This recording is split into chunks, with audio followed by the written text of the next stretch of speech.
Veracruz, I guess, could be said to be the punctuation in Mexican history. It serves to mark both the beginning and the end of the Spanish colonial period. The beginning. This is where Cortez landed. This is where he set up the first city on American soil. This is where his conquest of Mexico began. And after that conquest, this is the port from which all the missionaries arrived in Mexico to begin the religious conquest of Mexico.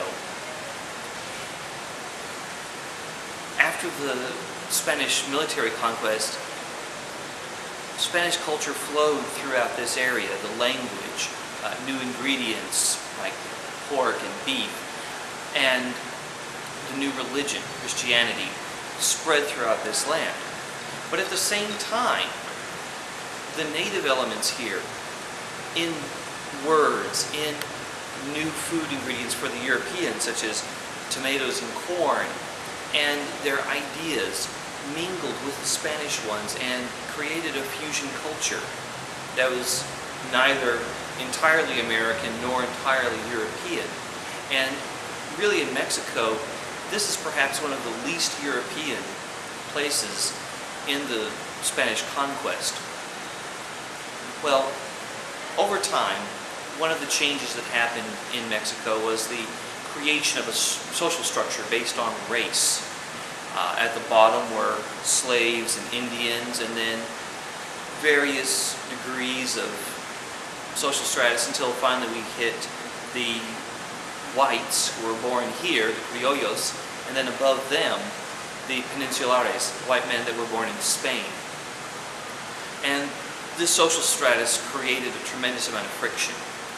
In 1810, this sort of exploded with a peasant rebellion led by Father Hidalgo up in Dolores, north of Mexico City. That didn't work out so good. The powers that be didn't want to see a bunch of peasants running everything, so it was crushed. But in 1821, when the government of Spain was trying to do a lot of liberal things that the criollo elites here didn't like, they began a rebellion which succeeded. And not too far from here, in the city of Córdoba, up towards the mountains, the Spanish signed a treaty with Mexico that created an independent Mexico in 1821.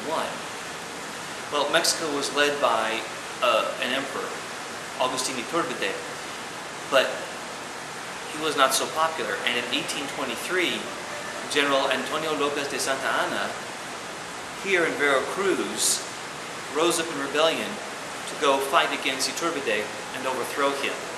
This created the Republic of Mexico. The first president of the Republic of Mexico was not Santa Anna, but actually a former governor of Veracruz, Guadalupe Victoria. Well, Santa Anna would become president of Mexico about 11 times during his history, but really, that's for another story. From 1519 to 1823, Veracruz serves to punctuate the imperial period of Mexican history.